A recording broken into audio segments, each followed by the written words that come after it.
உங்களது வாக்குகளினால் தெரிவு செய்யப்பட்ட மக்கள் பிரதிநிதிகள் அதன் பிரதிபலனை உங்களுக்கு வழங்கியுள்ளனரா? இது தொடர்பில் மீண்டும் சிந்தியுங்கள் வேலை திட்டத்தினூடாக மக்கள் கருத்துக்களை கேட்டறியும் நடவடிக்கை முன்னெடுக்கப்படுகின்றது. கிளிநொச்சி, அனுராதபுரம் மற்றும் மாத்தறை ஆகிய மாவட்டங்களில் இன்று இந்த நடவடிக்கை முன்னெடுக்கப்பட்டது.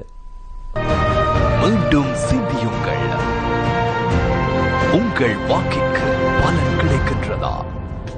நியூஸ் ஃபர்ஸ்டினால் முன்னெடுக்கப்படும் மீண்டும் சிந்தியுங்கள் வேலை திட்டம் நாட்டின் 3 பாகங்களில் இன்று முன்னெடுக்கப்படுகின்றது. வடக்கில் உள்ள நியூஸ் ஃபர்ஸ்டின் மீண்டும் சிந்தியுங்கள் குழுவினர் 2 உபக்குழுக்களாக பிரிந்து தமது நடவடிக்கைகளை ஆரம்பித்தனர்.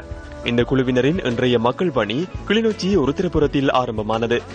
நீங்கள் அளித்த பெறுமதியான வாக்கிற்கு பலன் கிடைத்துள்ளதா என்ற கேள்வி கிளிநொச்சி மக்களிடம் முன்வைக்கப்பட்டது.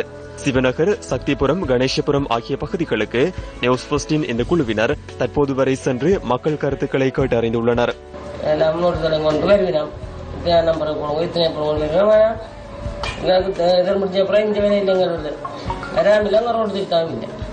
தாம் தெரிவு செய்த மக்கள் பிரதிநிதிகள் தொடர்பில் மக்கள் பல்வேறு கருத்துக்களை இதன் போது முன்வைத்தனர். மக்களின் கருத்துக்கள் இதன் போது நவீன தொழில்நுட்பங்களை பயன்படுத்தி பதிவு செய்யப்பட்டன. கிளிநொச்சியில் உள்ள மற்ற குழுவினரின் பயணம் ராமநாதபுரத்தில் இன்று காலை ஆரம்பமானது. அதனைத் தொடர்ந்து அழகாபுரி, மாயவனூர் மற்றும் வட்டக்கச்சி ஆகிய பகுதிகளுக்கு சென்ற நியூஸ் ஃபர்ஸ்ட் குழுவினர் மக்களின் கருத்துக்களை கேட்டறிந்தனர். இதன்போது விழிப்புணர்வு துண்டு பிரசுரங்கள் விநியோகிக்கப்பட்டதுடன் ஸ்டிக்கர்களும் ஒட்டப்பட்டன. இதேவேளை அனுராதபுரத்திலும் 2 குழுக்களாக பிரிந்து நியூஸ் ஃபர்ஸ்ட் குழுவினர் மீண்டும் சிந்தியுங்கள் வேலை திட்டத்தை முன்னெடுத்தனர். கேக்கிராவு மரதன் கடவுள விகாரையில் நடைபெற்ற வழிபாடுகளின் பின்னர் இந்த குழுவினர் தமது நடவடிக்கைகளை ஆரம்பித்தனர். இந்த குழுவினர் லப்னோருவோயா, அலகொல்லேவ, மொரகொடு ஆகிய பகுதி மக்களை சந்திக்க உள்ளனர்.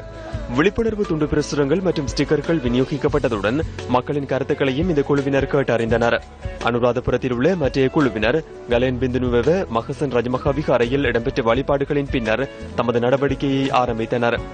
மக்கள் தெரிவு செய்த பிரதிநிதிகள் மக்களுக்காக செயற்படுகின்றார்களா என்பது தொடர்பில் புத்தளம் மக்களும் தமது கருத்துக்களை பதிவு செய்தனர். மாத்தறை மாவட்டத்திலும் மீண்டும் சிந்தியுங்கள் வேலை திட்டம் முன்னெடுக்கப்பட்டு வருகின்றது.